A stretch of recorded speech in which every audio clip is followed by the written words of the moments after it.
방송에서 제공하는 투자 정보는 투자 판단에 대한 조언입니다. 방송에서 제공하는 주식의 가치, 가격 상승 및 가격 하락에 대해서는 방송사에서 보장하지 않습니다.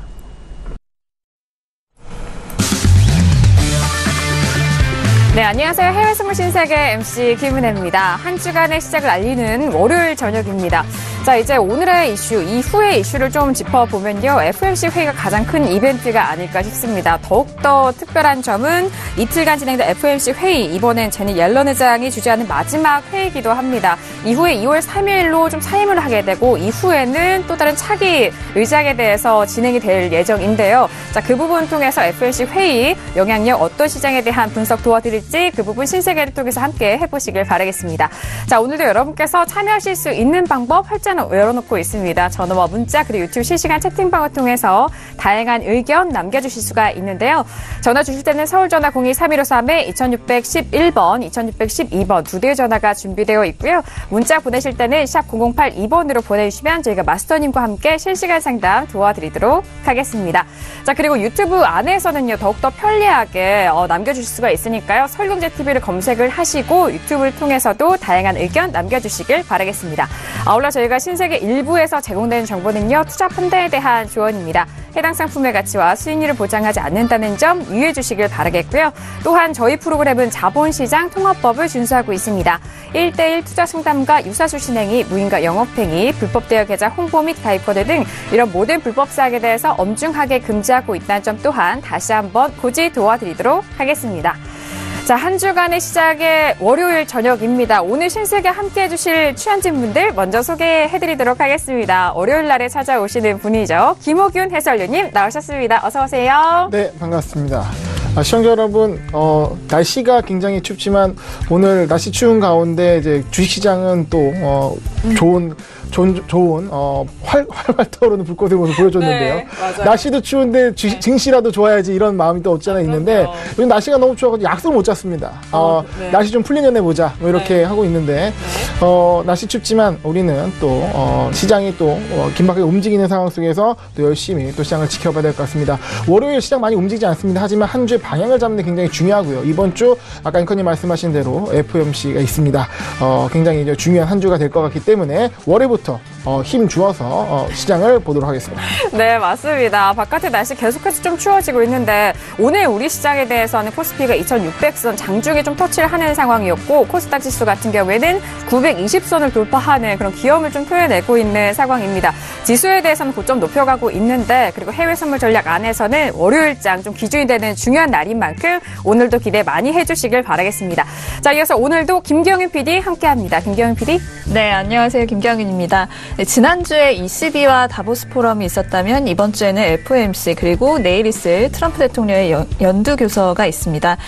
정말 계속해서 좀 중요한 이벤트가 자리하고 있는 한 주인데요. 이번 주에 일어날 일들도 자세하게 전달해드리도록 하겠습니다. 네, 알겠습니다. 최근에 이 인물들에 대해서 인사에 대해서 발언이 이어지고 있는 만큼 오늘도 김경윤 PD 많은 활약을 기대해 주시길 바라겠습니다. 자, 이렇게 오늘의 출연진 분들과도 인사를 나눠봤고요. 무엇보다도 월요일장 중요한 장입니다. 자, 오늘 신세계 중점적으로 여러분들의 해외 선물 전략 짜드릴 마스터님 소개할 텐데요. 오늘의 마스터를 먼저 영상을 통해서 소개합니다. 해외 선물 신세계 정식 오픈! 검색창에 서울경제TV 홈페이지를 검색하신 후 홈페이지 우측에 신세계 배너를 클릭. 아래 다운로드 버튼을 눌러 신세계를 설치 후 실행하세요. 회원가입 후 1577-7451로 전화해 무료 참가 신청을 하면 준비 끝. 신세계의 여러 마스터 중 나만의 마스터를 선택. 실시간으로 마스터의 매매 내역을 무료로 받으세요. 트레이딩의 액션, 해외 선물 신세계. 자세한 사항은 문의 전화 및 홈페이지를 참조하세요.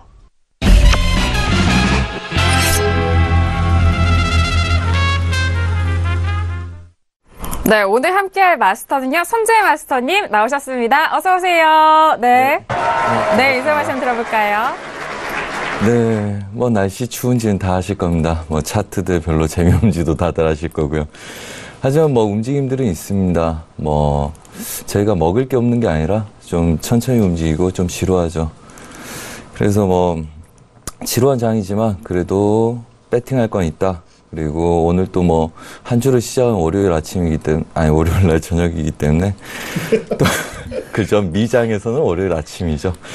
자, 오늘 또 뭐 잘 보고 이번 주 한 주 전략 잘 짜드리도록 하겠습니다. 네, 알겠습니다. 앞서서도 월요일에 대한 중요성을 말씀을 해주신 만큼 오늘 일주일의 시작을 선재 마스터님의 전략으로 시작을 해보시길 바라겠습니다. 자, 이렇게 오늘의 선재 마스터와 함께 할 텐데요. 자, 이 시각 11시가 막 지나가고 있는 상황이죠. 현재 시장 흐름 어떻게 흘러가고 있는지 시세 살펴드리도록 하겠습니다. 시세 보시죠. 자, 월요일장 아직 개장 전인 시장입니다. 먼저 지수에 대한 방향성 볼게요. 자, 오늘 S&P 500은요, 일단 보합권, 좀 떨어지고 있는 상황입니다. 약보합으로 돌아선 이후 좀 빠지고 있는 상황인데요. 2864.50포인트 선 거래되고 있습니다. 그리고 나스닥도 함께 보시죠. 나스닥도 마찬가지로 오늘장이 좀 빠지고 있는 현재 시장 흐름인데요. 7000포인트는 지키고는 있지만 7008포인트로 0.33%가 빠진 가격대입니다. 자, 그리고 유로 FX 함께 보시죠. 유로 FX 역시 현재 가격대 좀 빠지고 있는데요. 1.24020달러로 0.53%가 빠진 상황입니다. 자, 그리고 골드도 함께 보시죠. 골드 역시나 1350달러 이탈 이후에 1340달러는 지지가 되고는 있지만 1342.7달러로 0.43%가 빠지는 가격대입니다. 자, 그리고 크루드오일도 함께 보시죠. 크루드오일 같은 경우에는 역시 1% 넘게 급락을 하고 있는 상황인데요. 66달러 이탈된 이후에 65달러가 지지는 되고는 있지만 초반대 가격이죠. 65.39달러로 1.28%가 빠진 가격대라는 점 현재 시세 먼저 살펴드렸습니다. 네, 일단 주요 종목도 살펴보셨고요. 비트코인 선물은 현재 흐름 어떻게 흘러가고 있을까요? 비트코인 선물 시세도 다시 한번 확인합니다. 네, CME에 상장된 비트코인 선물 시세인데요. 일단 지난주에 후반에 $10,000 지지가 된 이후 11,000달러까지 반등을 했습니다. 하지만 그 이후에는 가격대가 좀 변화가 없는데요. 1.60% 상승한 가격대로 11,140달러 선 거래가 되고 있습니다. 네, 주요 종목들 지난주에 좀 가파르게 올라왔던 상승세를 이어갔던 종목들의 조정, 하락세가 이어지고 있는 현재 상황입니다. 자, 그리고 지금 현재 구간의 시세와 함께 어떤 뉴스들이 나올지 궁금해 하실 텐데요. 김경현 PD 통해서 함께 정리해드리도록 하겠습니다. 네, 미국의 12월 소비지출 물가지수 먼저 전달해드리도록 하겠습니다. 0.4% 상승하면서 6년 내 최고치를 기록했다라는 소식입니다. 네, 다음으로는 달러화가 지금 10년물 국채 금리를 따라서 지금 반등을 했다라는 소식이 들려오고 있고요. 다음으로 역시나 미 국채 수익률 10년 만기 기준인데요. 2.7%대로 지금 올라왔습니다. 지난주만 해도 2.6%대였는데요. 이는 2014년 이후 최고치다라는 소식입니다. 네, 다음으로는 HSBC 쪽에서의 전망입니다. 달러 대비 유로가 변동성을 지속하면서 1.20달러 선에 안정될 것이다라는 전망을 내놨다고 하네요. 네, 다음으로는 노벨 경제학상 수상자죠. 폴 크루그먼이 미국 경제 성장률이 앞으로 훨씬 느려질 것이다라고 전망했다는 내용입니다. 네, 다음으로는 사우디의 아람코 IPO 소식입니다. 어느 시장에 지금 IPO를 해야 할지 상장에 대해서 아직 좀 교착 상태라는 소식이 들려오는데요. 네. 트럼프 대통령도 이제 뉴욕 증시에 지금 상장을 해달라라고 트위터를 날린 적이 있었습니다. 근데 이럴 경우에 지금 9.11 테러 당시에 이 여객기 납치범 19명 가운데 11명이 사우디 국적자였던 것으로 밝혀지면서 네. 이 부분에서 좀 소송이 걸릴 위험이 있다고 합니다. 그래서 현재 지금 어느 시장에 상장을 해야 하는지 결정하지 못한 상태라고 합니다. 네, 다음으로는 비트코인 소식입니다. 헤지펀드들이 선물 매수로 첫 전환했다라는 소식이 들려오면서 네. 비트코인이 드디어 바닥을 찍고 반등하는가 하는 네. 추측이 올라오고 있는 상황입니다. 알겠습니다. 일단 지표 발표가 있었죠. 소비 지출 물가 지수가 0.4%가 상승했다라는 소식이고요. 달러화가 10년물 국채금리에 따라서 좀 반등을 하는 그런 상황입니다. 그리고 비트코인에 대해서는 계속적으로 좀 조정을 받은 이후 쉽사리 좀 반등하지 못했는데 현재 구간의 바닥을 좀 확인하듯이 이 헤지펀드 쪽에서 선물 매수로 좀 첫 전환했다라는 소식까지 짚어드릴게요. 자, 이 시각의 시세와 함께 속보 내용, 기사 내용도 좀 정리를 도와드렸고요. 오늘 출연진 분들과는 어떤 이슈를 먼저 다룰까요? 오늘의 퓨처스 이슈 토크 먼저 이슈 화면 통해서 확인합니다. 네, 오늘 FCS 이슈 토크입니다. 먼저 첫 번째 이슈는요, S&P 500입니다. 기업 실적 호주의 사상 최고치를 기록했던 지수 상황이었습니다. 하지만 현재 구간에서는 고점에서 좀 밀리고 있는 상황인데요. S&P는 2,865포인트 선 거래되고 있습니다. 자, 두 번째 이슈는 유로 FX입니다. 미국의 FOMC를 앞두고 경기감 속에서 견고한 상승 흐름을 유지를 했었던 유로 FX입니다. 어제장, 전일장도 좀 올라왔었던 상황인데요. 하지만 현재 부근에서도 고점에서 좀 밀리면서 1.24045달러 선 거래되고 있습니다. 네, 세 번째 이슈는 크루드오일입니다. 전고점 66달러 돌파를 좀 재시도한다라는 이슈로 저희가 좀 뽑아봤는데요.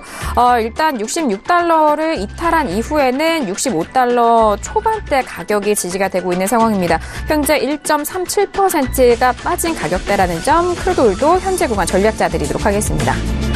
자, 마지막 이슈는 바로 골드입니다. 미국의 달러 인덱스 지지의 상승 흐름이 좀 부진했다라는 소식인데요. 자, 골드 1,350달러가 이탈된 이후에 1,342달러까지 초반까지 좀 빠르게 하락하고 있는 상황인데요. 달러 대비해서 골드에 대한 현재 상황 전략도 짜드리도록 하겠습니다.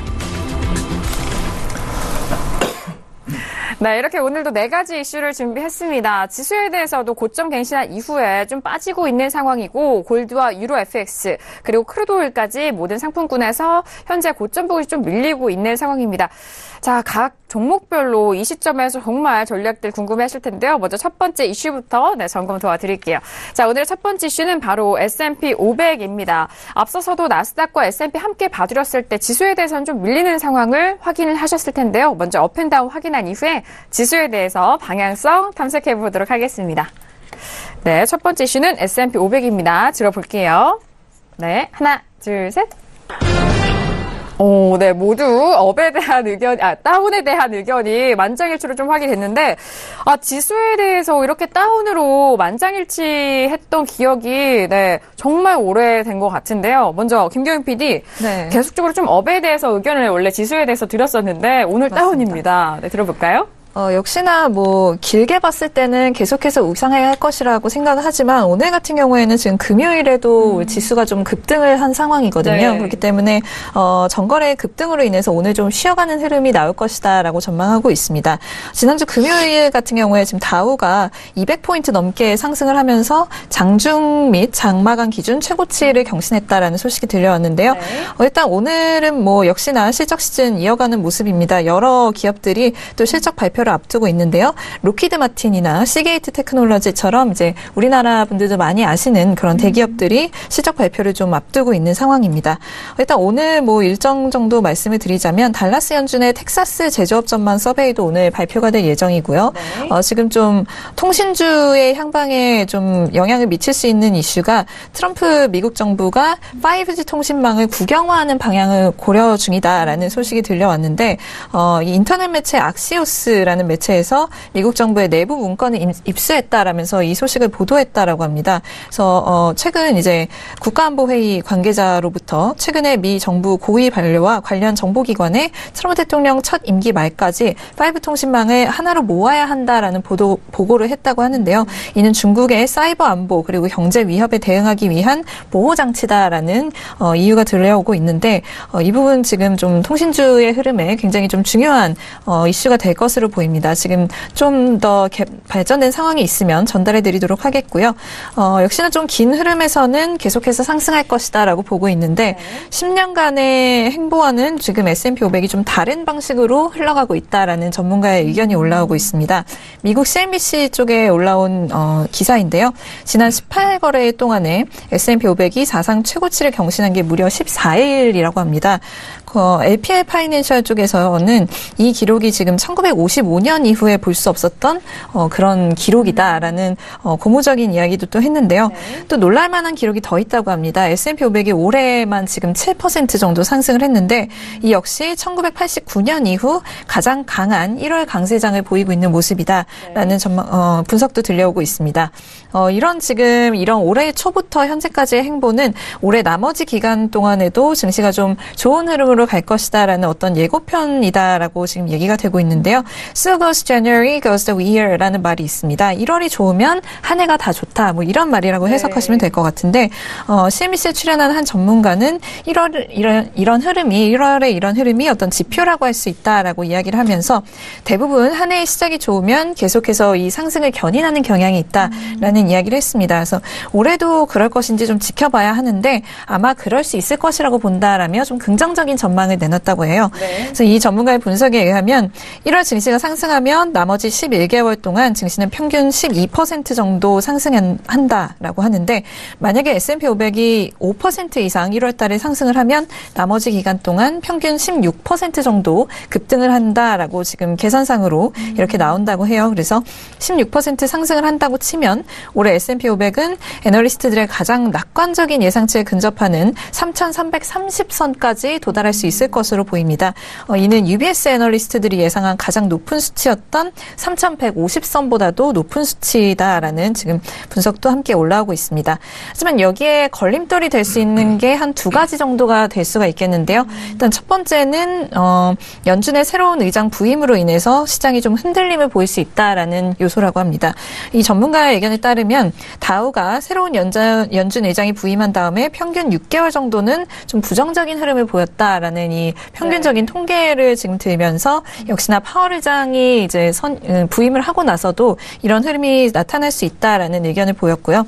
다음으로는 역시 11월 중간 선거입니다. 이 부분 역시 시장 변동성을 좀 초래할 수 있다라는 의견인데요. 보통 중간 선거가 있는 해는 평균적으로 10% 이상의 조정을 겪는데 그 정도까지 좀 조정이 심하게 나올 것이라고 보지는 않지만 역시나 좀 정치적인 이슈가 있으면 시장이 좀 흔들릴 수도 있다라고 보고 있습니다. 하지만 전반적으로는 올해 좀 증시 흐름 좋을 것이다라고 보는 의견이네요.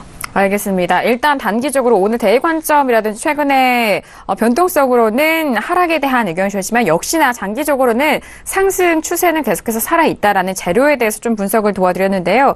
일단 UBS 쪽에서는 3,150, 그 이후에는 또 3,330까지도 S&P에 대해서 좀 상방 쪽으로 좀 크게 보고 있는 상황인 것 같습니다. 그리고 S&P 500이 올해 7%, 올해 지금 별로 지난 지가 한 달도 안 됐잖아요. 그렇기 때문에 7% 이런 강한 상승이 단기간에 나왔다는 것, 이 부분이 장기적으로 1년 올해 안에 증시에 대해서 좀 전망을 해봤을 때도 상승 추세로 좀 그런 긍정적인 의견도 주셨습니다. 자, 그러니까 첫 번째 이슈 S&P 500에 대해서 들어보고 있는 상황인데요. 해설위원님도 역시나 오늘 다운에 대한 의견 주셨습니다. 네. 방송에 나와서 자주 말씀드리는 건데요. 미국 증시 너무 좋습니다. 어떤 악재보다도 그 호재가 훨씬 많은데요. 그러니까 유일한 악재라고 할 수 있는 것이 그거죠. 너무 많이 올랐다는 부분, 기술적인 부담감이 악재인데 일단은 지금 올해 이번 주 굉장히 중요합니다. 트럼프 대통령 연두교서 발표가 있고 또 인프라 투자안에 대한 내용, 기대감이 있기 때문에 그런 기대감으로 증시 상승이 나왔는데 일단 우리는 오늘 매매를 하는 거죠. 네, 오늘 매매에 있어서 방향을 어떻게 둘 것인가 저는 다운을 좀 말씀을 드렸습니다. 일단 차트를 보시게 되면 금요일 날 상승 추세가 이어져서 고점을 찍거나 좀 내려오는 모습이 나오거든요. 근데 지금 내려오는데 이 라인 이제 2,855 요 라인이 일종의 또 지지 라인으로 갈 수가 있습니다. 기대감에 따라서 눌림목 주고 상승할 수 있습니다. 그래서 여기까지는 좀 지켜봐야 되는데 제가 지금 보는 건 뭐냐면 나스닥입니다.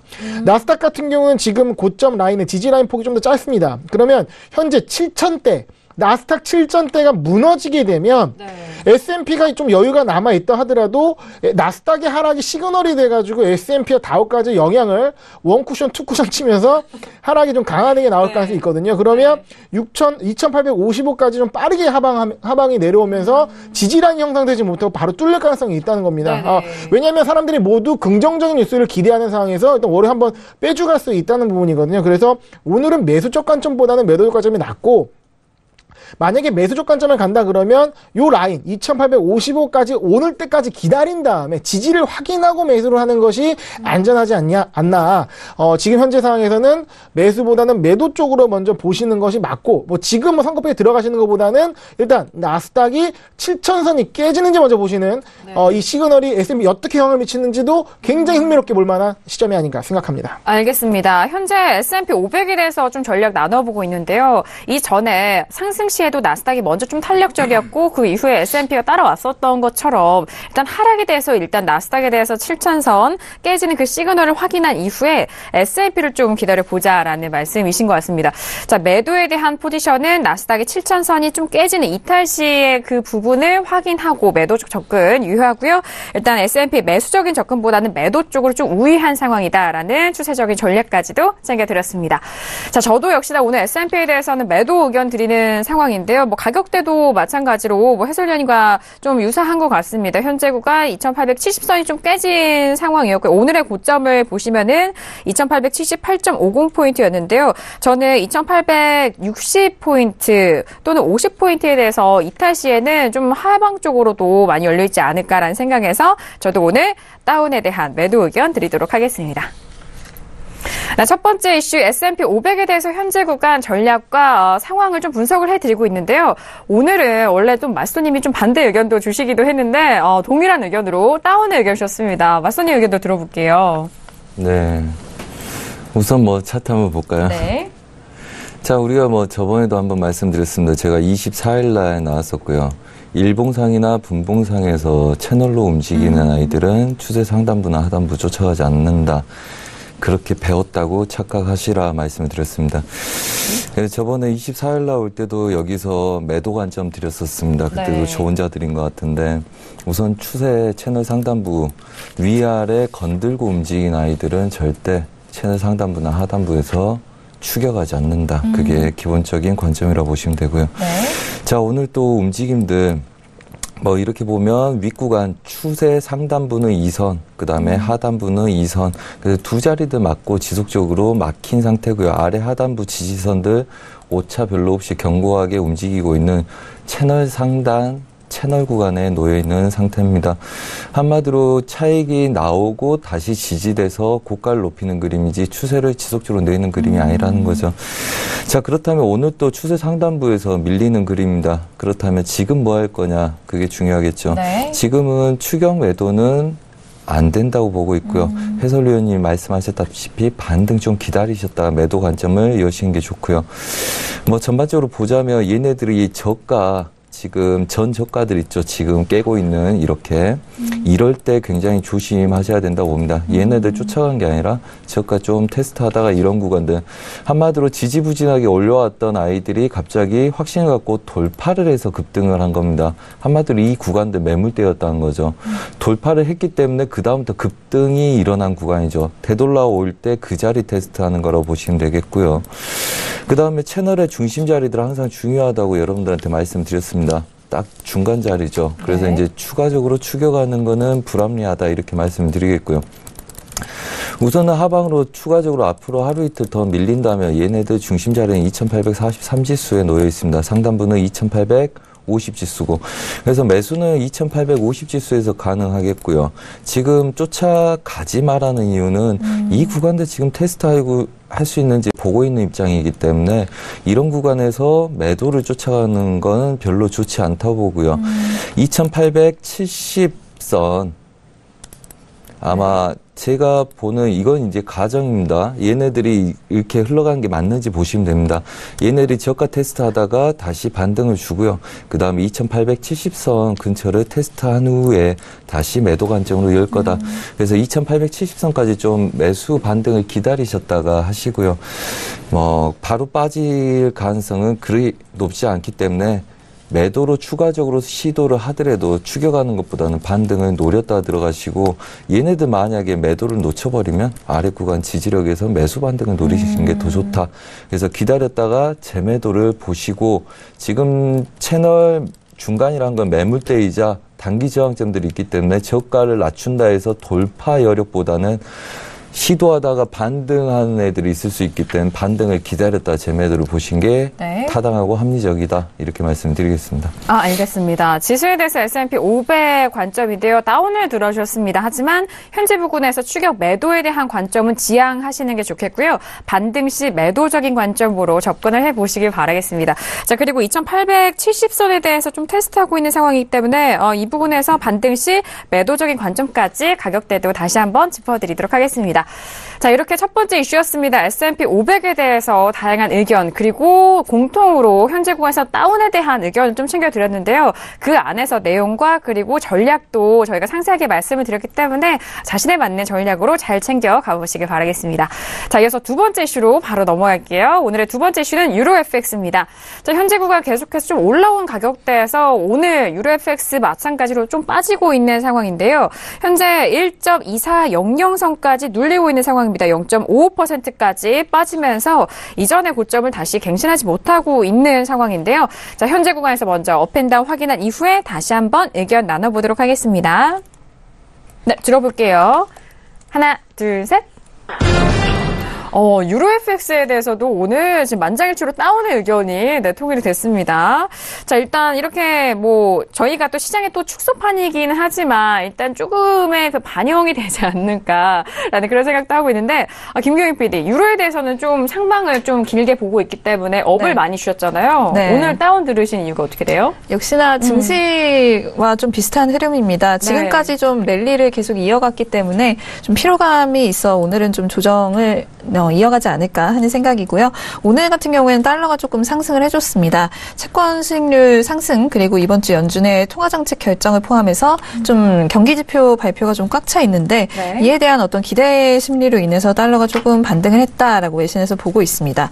하지만 소시에테제네럴 측에서는 오늘의 반등이 좀 단기적인 상승이다라고 보고 있고요. 달러의 전반적인 전망은 여전히 어둡다라고 분석을 하면서 장기적으로는 계속해서 달러는 하방으로, 그리고 유로는 상방으로 본다라는 의견을 다시 한번 내비쳤습니다. 여전히 달러는 2016년 3월 이후 원래 하락으로는 가장 큰 하락을 보여주는 중이고요. 역시나 지난주에 있었던 이 문우신 장관의 약달러 선호 멘트가 이 달러 하락의 가장 주된 이유라고 보고 있습니다. 물론 그 다음 날에 이 트럼프 대통령이 좀 수습을 시도를 했지만 이미 달러가 좀 데미지를 입은 상태에서 좀 회복이 안 되고 있다라고 보고 있고요. 유로가 오늘 지금 1.24선에서 거래되고 있는데, 이 트레이더들은 이게 지금 1.25달러 선 지지에 실패한 것은 그간의 랠리로 인한 좀 피로감 때문이다라고 이야기를 내놓고 있는 상황이고요. 미국 상품선물위원회 발표 자료에 따르면 CME에서 거래되는 달러 대비 유로 선물에 대한 투자자들의 롱 포지션이 사상 최대치를 지금 경신했다라고 하는데, 이어서 좀 차익 실현 매물 출회가 예정되어 있을 수도 있다라는 의견은 올라오고 있지만 여전히 유로에 대한 좀 뷰 좀 긍정적이다라고 보실 수 있겠습니다. 또한 지금 시장 참여자들이 좀 눈여겨 보고 있는 부분이 화요일에 있을 트럼프의 이 연두교서인데요. 이때 트럼프가 보호주의를 다시 한번 좀 강조하는 기조를 보인다면 달러가 더욱 좀 하락세를 이어갈 수 있기 때문에 이 부분 굉장히 좀 주목하고 있는 상황이라고 합니다. 알겠습니다. 일단 지난주에 문희싱 장관과 그리고 트럼프에 대한 발언으로 달러에 대한 부분, 그리고 그 밖에 통화적으로 좀 적용을 받은 부분에 대해서 다시 한번 좀 리뷰를 하는 시간이 아닐까 싶습니다. 일단 유로 1.25달러 선의 지지가 실패를 하면서 이 이유에 대한 분석은 그간의 이런 상승 랠리에 대한 피로감 때문이다. 거기에 추가적으로 이 달러에 대한 발언과 달러 오늘의 반등까지도 함께 좀 결부지어서 말씀을 드렸는데, 단기적으로는 다운에 대한 하락세를 좀 점치고 있지만 여전히 장기적으로 상승세 전망하고 있다라는 점까지 다시 한번 좀 분석을 도와드렸고요. 자, 이어서 김호균 해설위원님도 유로는 오늘 다운이시죠? 네, 바로 들어볼게요. 네. 일단은 일단 펀더멘탈적인 부분과 기술적인 부분을 양쪽으로 나눠 말씀드려야 되는데요. 내용적으로 유럽 쪽 이슈보다는 어떻게 보면 달러의 영향을 받는 것 같고요. 달러의 영향은 가장 중요한 이슈가 있었죠. 바로 트럼프 대통령의 일관성 없는 달러에 대한 태도가 화두가 됐는데요. 너무나 재밌더라고요. 사실. 그럼요. 저희가 그 시간에 같이 좀 다뤘거든요. 계속 약달러요. 왜냐면은 이제 그 트럼프 대통령은 이제 미국 우선주의, 미국의 수출이 잘 되는 게 중요하니까요. 그래서 약달러 기조로 이어갔고, 그것이 어떤 정부 정책에 반영됐다고 보면, 지금 현재 약달러 기조가 이제 이어졌는데, 이제 문우신 재무장관도 이제 약달러에 대한, 옹호, 바로 지지 발언이 있었죠. 근데 그 다음날 트럼프 대통령이, 강달러가 좋다. 강달러로 가고 있다. 이러면서 이제 강달러 옹호 지지 발언을 하면서, 과연 이거 뭐냐? 약달러랑 강달러 헷갈린 게 아니냐라고 할 수 있는데, 이런 거죠. 어떻게 보면은 뭐 제가 트럼프 대통령이 아니지만 약달러로 하면서 지금 미국이 건전해졌고 굉장히 좋아졌고 자신감으로서 이제는 강한 달러로 간다 뭐 이런 느낌이 아닌가 생각을 해봅니다. 어떤 경제학적 의미를 둔 것이라기보다는요. 그런데 이러한 시그널에 시장에 영향을 줬죠. 어쨌든 유로 자체가 좀 고점에서 기술적으로 좀 저항을 받고 내려오는 부분, 그리고 트럼프 대통령의 강달러 발언 이후에 달러 인덱스가 상승하는 부분들이 좀 영향을 미치면서 현재 이제 유로 같은 경우 좀 상방에서 꺾여서 내려오는 그림이 나옵니다. 네. 지금 이때 부분이죠. 이때 어떤 이슈로 인해서 내려왔다가 다시 올라가서 내려오는 그림이 지금 나오는데, 지금 굉장히 제가 봤을 때는 매도적으로 매도 급소라고 볼 수 있는, 중요한 위치에 있지 않나. 아까 또, 선재 마스터님과도 얘기해봤는데, 유로 쪽에 좀 힘상치 않다라는 느낌이 들어오는 게, 지금 제가 추세선 분석하는 것도 상승 추세에서 하락 추세 꺾인 상황에서 지금 이 가로에 지지받는 라인, 이 라인이 굉장히 중요한 거거든요. 꼬리까지 하면서 지지 라인이 확실히 위치되는 자리인데, 여기를 다시 지금, 시간을 거쳐서 밑으로 내려왔다는 겁니다. 그럼 이 라인이 깨질 경우는 강한 매도세가 나올 수가 있기 때문에 지금 현재 구간 자체에서도 하락이 나오고 있지만 매도 쪽으로 보는 것이 좀 더 맞다라고 보는 거죠. 그러니까 요 지지라인이 무너지는 걸 정확히 봐야 되는 거예요. 이게 무너질 경우는 무너진 지지라인이 저항선으로 바뀌는 작용할 가능성이 매우 높기 때문에 다운 말씀드리도록 하겠습니다. 알겠습니다. 시황적인 부분과 가격대적인 부분도 차트 통해서 함께 짚어드렸는데, 지지가 됐던 지지선이 이탈된 이후에는 또 저항선으로 작용할 수가 있는 상황이기 때문에 말씀해주신 가격대와 차트 잘 확인을 해보시길 바라겠습니다. 자, 강달러 발언에 약달러 발언에 이어서 강달러 발언으로 좀 정말 단기간에 빠르게 좀 발언이 바뀌고 있는 상황 속에서 시장이 좀 흔들거렸는데요. 저도 역시나 오늘 다운에 대한 의견 드렸습니다. 현재 0.59%까지 좀 빠지면서 1.24달러 선을 깼거든요. 저는 이 부분에서 좀 반등시 매도적인 관점으로 오늘 장을 좀 대응하시는 게 어떻나라는 생각에 다운의 의견을 드렸습니다. 자, 오늘의 고가와 저가 좀 먼저 확인을 시켜드리면요. 고가는 1.24690달러였고 보합권입니다. 그리고 일단 저가에 대해서는 1.23925달러인 만큼 저는 반등시 오늘 대응 관점에서 매도적인 관점 괜찮지 않을까라는 생각에서 오늘 다운 의견 드리도록 하겠습니다. 네, 두 번째 이슈 유로 FX에 대해서 들어보고 있는 상황인데요. 오늘 또 두 번째 이슈까지 만장일치로 마스터님도 역시나 다운의 의견을 주셨습니다. 자, 구체적인 전략 너무 궁금하신 분들 유튜브도 유로에 대해서 질문을 많이 주고 계시는데요. 마스터님 다운의 의견도 들어볼게요. 네, 우선 달러 인덱스를 좀 이해하면 전반적인 그림들 이해하기 편하실 거라고 봅니다. 그냥 저희 리딩 했던 거 리바이벌 하면서 전반적인 흐름들 다시 한번 짚어드리겠습니다. 네. 저번 24일 날 왔을 때 우리가 아래 하단부들, 채널 하단부까지를 열어놓고 거기서 매수 반등을 노리자고 했었습니다. 그리고 그 다음날 이제 ECB 통화정책 금리 인상 결과 발표에 그다음에 드라기 총재 연설 발언이 있었죠. 그래서 저희가 이 구간에서 매수를 배팅을 했었고요. 그다음에 ECB 발표 나기 전에 제가 이제 일정상 자리를 비우기 전에 얘네들 양봉으로 전환하기가 어려운 것 같다. 대신 ECB 발언이 나오고 나서 기자회견 이후에 바로 급등할 가능성 40%에 눌림의 매수로 갈 가능성 본다. 그래서 추가적으로 급락으로 저가를 깨면 걔네들은 유지를 하든지 아니면 신규 매수를 들어가서 유지하신 분들은 분할 매수, 한마디로 달러 인덱스는 분할 매수, 유로는 매도, 골드 매도. 이렇게 해서 얘네들 ECB가 발표가 나면 걔네들이 호재로 달러의 약세, 그러니까 유로의 호재로 작용하더라도 이슈의 소멸이라고 본다. 지금 저가 너무 낮추지 않았냐. 그래서 얘네들 아래에서 배팅 들어갔었고요. 그 다음에 이 구간 찍으면서 전체적으로 2주 동안 만약에 물려있다 하더라도, 우리가 물렸다는 게 아니라 물려있다 하더라도 걔네들은 수익 구간으로 나올 수 있는 2주 동안의 평단가 이상의 근처를 찍어준 상태였습니다. 그리고 얘네들이 고가, 그 다음에 우리는 이 구간 지지력이 있겠지만 이 구간에서 받지 않고 아래 구간에서 다시 재매수 들어간다. 그래서 뒤집으면 유로는 한마디로 위에서 매도에 추가적인 매도 지속적으로 배팅을 드렸고요.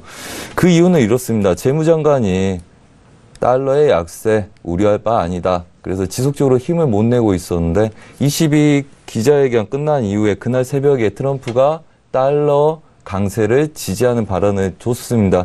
그렇다면 그게 맞든 루머든 어쩌든 착각을 하든 간에 마지막 발언이 트럼프가 달러 강세, 달러 지지력에 대한 지지력 이슈를 놓았기 때문에 얘네들은 혼조세 보합된다. 우리의 관점이었고요.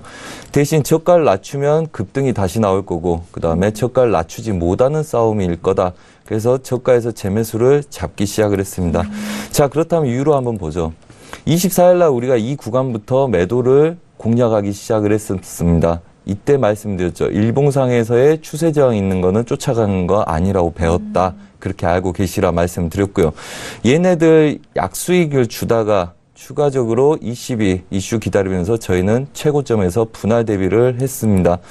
자, 그래서 이 추세선 라인들 근처에서 분할 대비해놓고 저는 분할 그냥 하나 넣어놓고 자리 비운다 말씀을 드렸고요.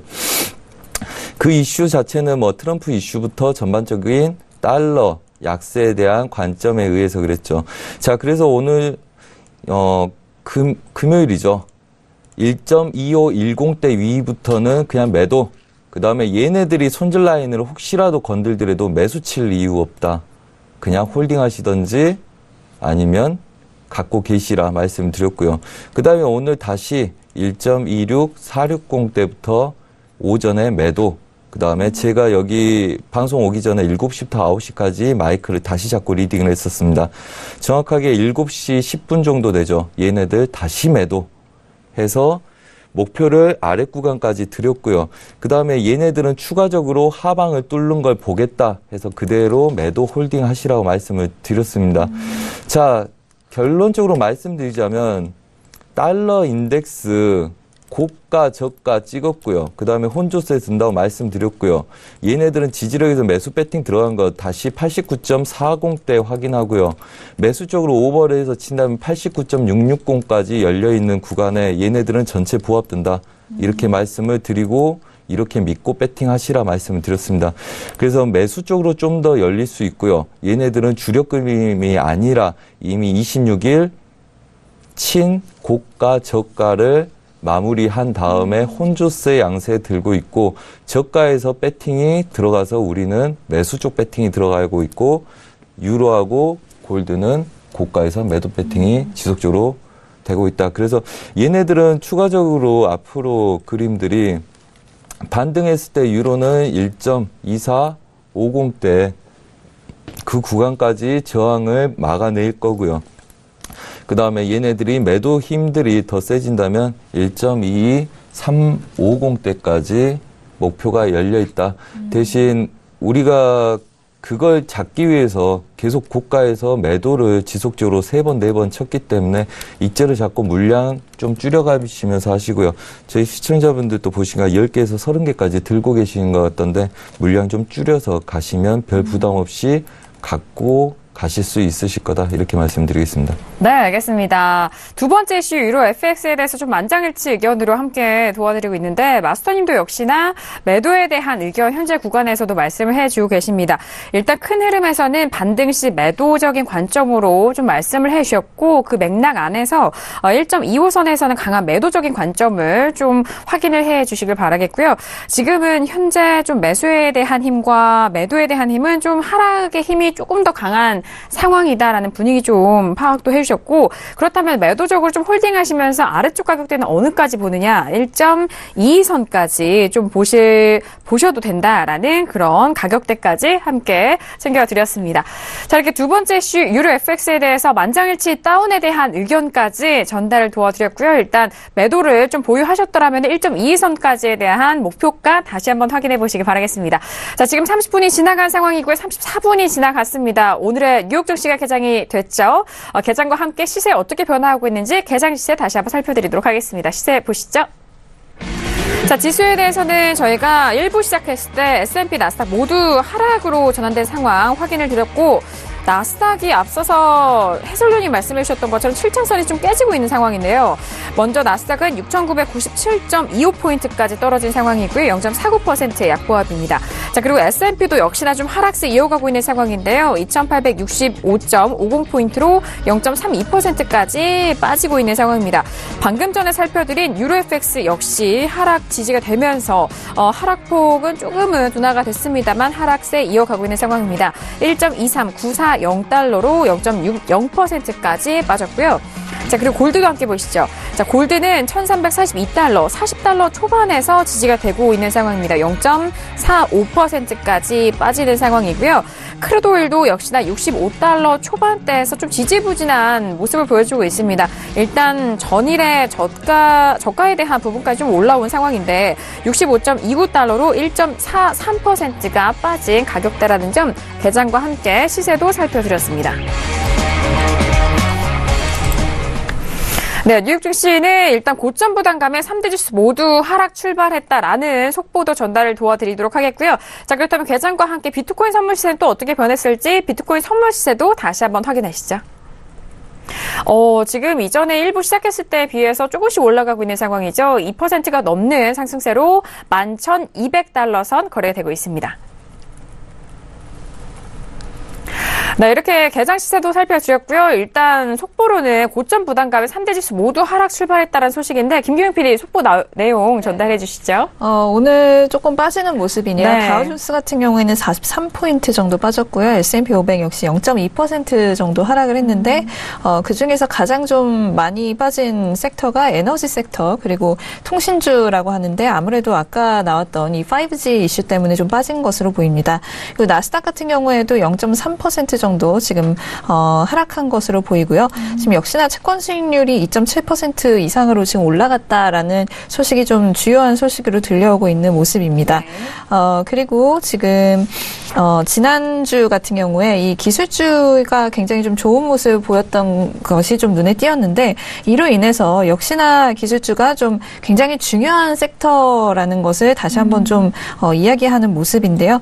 역시나 좀 증시가 계속해서 좀 단기적으로 이제 고점을 이어가더라도 이 기술주가 좀 안정을 찾는 것이 굉장히 중요하다라고 보고 있습니다. 그래서 오늘의 조정을 그렇게 뭐 심각하게 보는 모습은 아니고요. 좀 조정이 나올 만한 구간에 나왔다라고 외신에서도 보고 있는 것 같습니다. 오늘 같은 경우에는 이제 종목 이슈를 한 가지 말씀드리면 M&A 이슈가 현재 있는데요.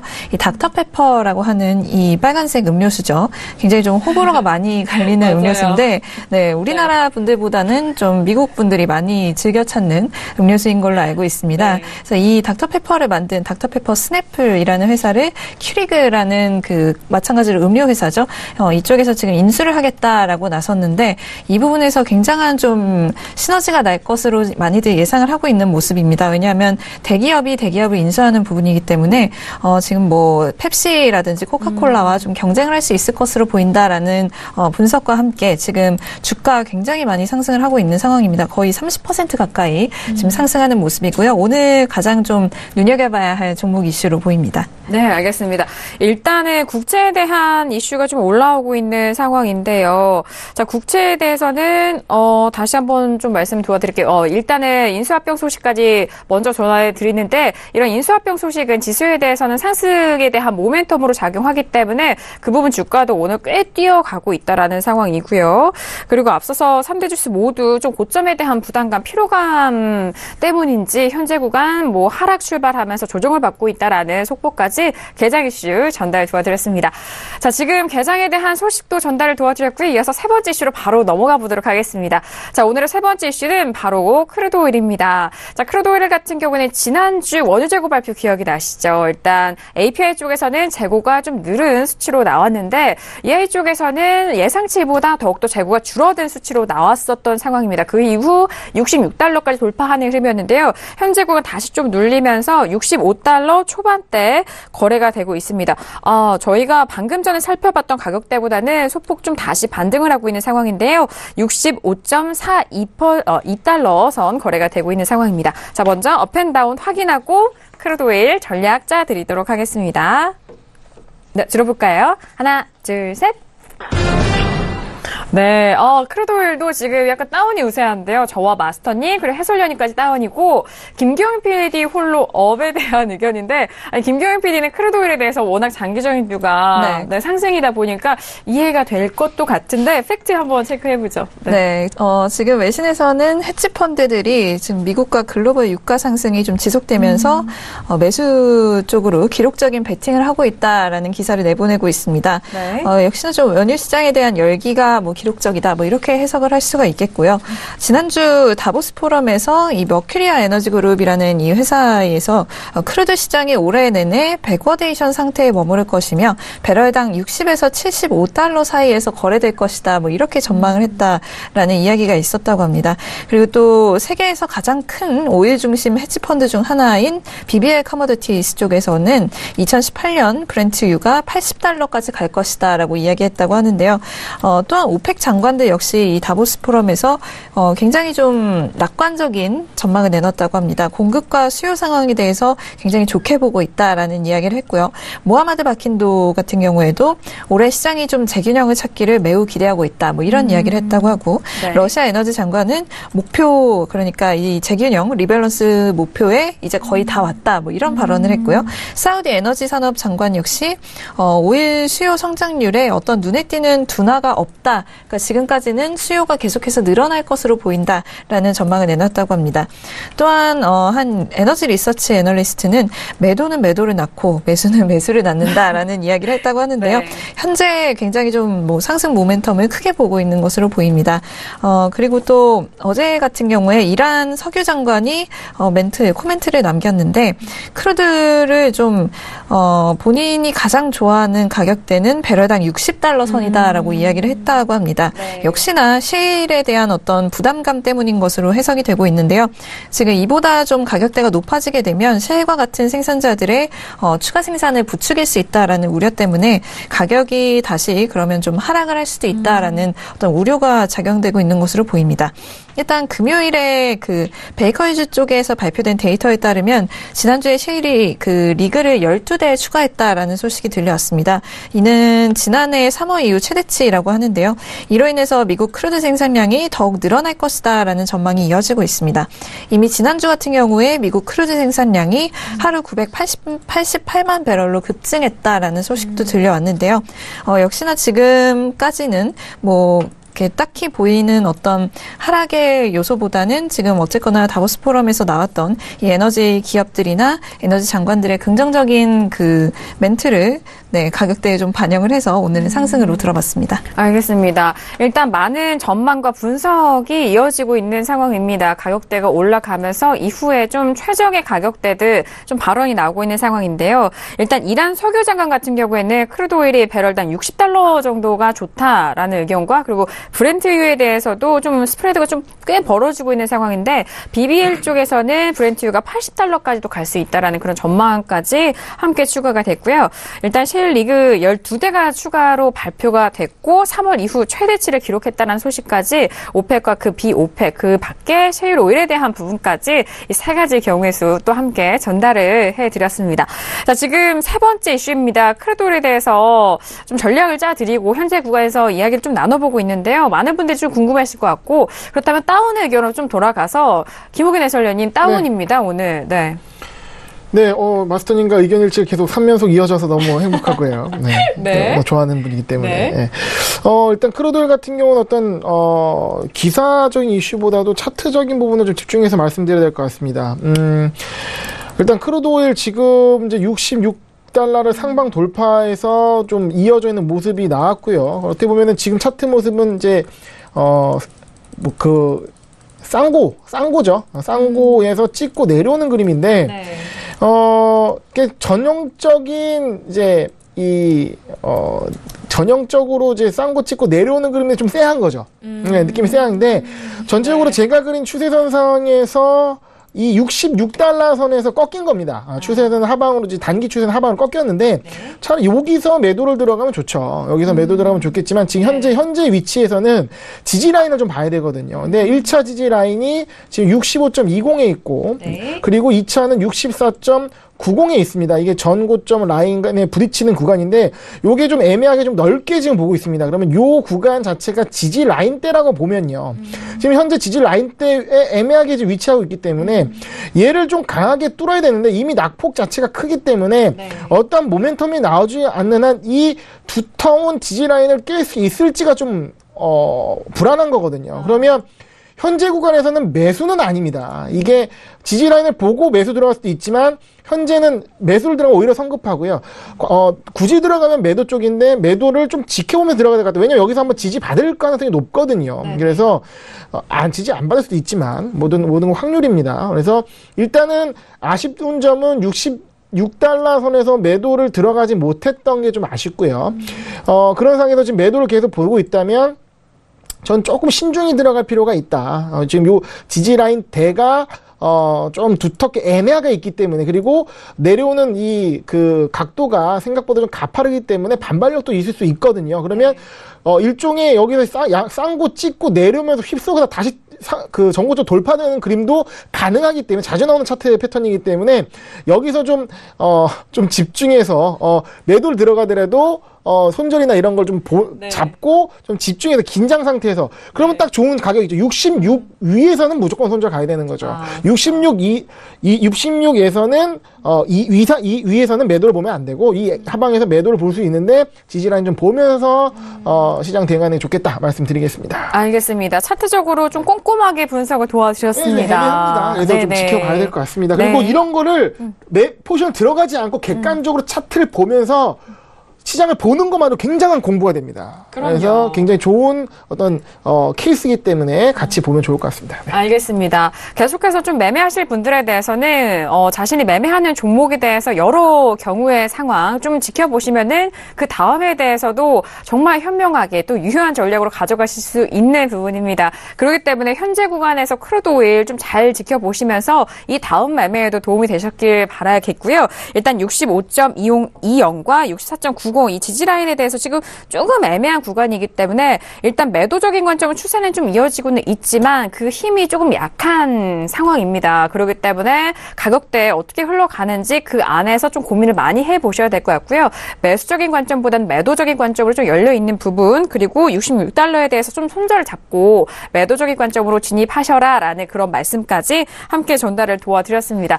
자, 지금 크루드 오일에 대해서 함께 좀 의견을 나눠보고 있는 상황인데요. 벌써 시간이 1부 마지막까지 좀 시간이 흘러가고 있는데 마스터님의 의견을 들어볼까요? 네, 들어보도록 하겠습니다. 네, 시간 봐서 좀 짧게 하겠습니다. 자, 2부에 추가 보충하기로 하고요. 우선은 일봉상에서의 그림은 매도 그림입니다. 매도의 가능성이 있는 그림이고요. 그 다음에 분봉상의 그림은 매수 쪽으로 다시 시도할 수 있는 그림이라 보시면 됩니다. 자, 저희가 뭐 했는지 먼저 말씀드릴게요. 66.6070대들 맞고 매도를 쳤었습니다. 그리고 오늘 다시 아시아 시장에 5060 맞고 매도. 그 다음에 리딩 여기 방송국 오기 전에 다시 이 구간들 추세 지지력들 깬다 매도 드렸습니다. 그 다음에 걔네들 매도 목표는 65.60대 드렸습니다. 그래서 80부터 정리 들어갔고요. 그 다음에 여기서 매수 받은 아이들 70대 바로 여기 있을 때 여기서부터 매수 받아도 좋다. 90대, 00대까지 10개, 15개 먹으면 된다. 그리고 이 동그라미 안에서 부합될 가능성이 높다고 말씀드렸는데 얘네들이 좀 밀렸습니다. 자, 여전히 혼조세 들 거고요. 얘네들 70대까지 확인할 가능성이 높고 그냥 부합됩니다. 부합 될 거고요.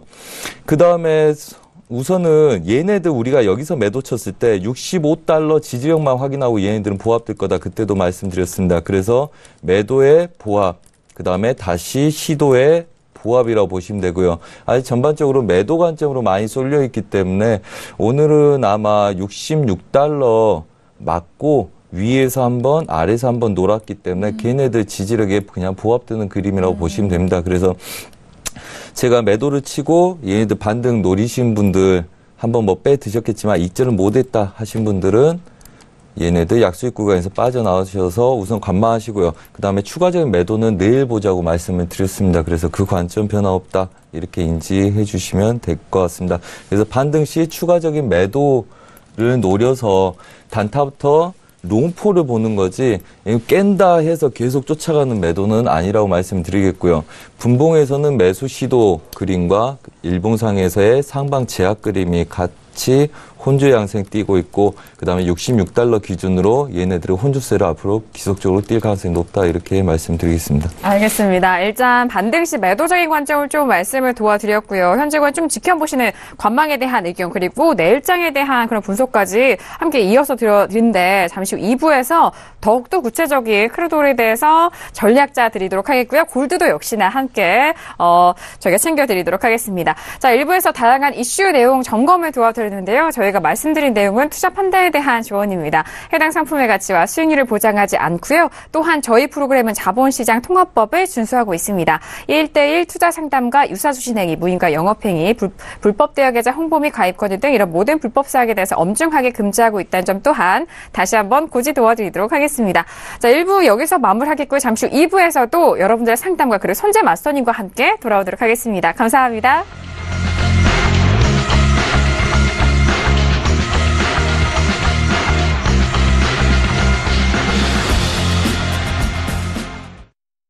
본 방송에서 제공하는 투자 정보는 투자 판단에 대한 조언입니다.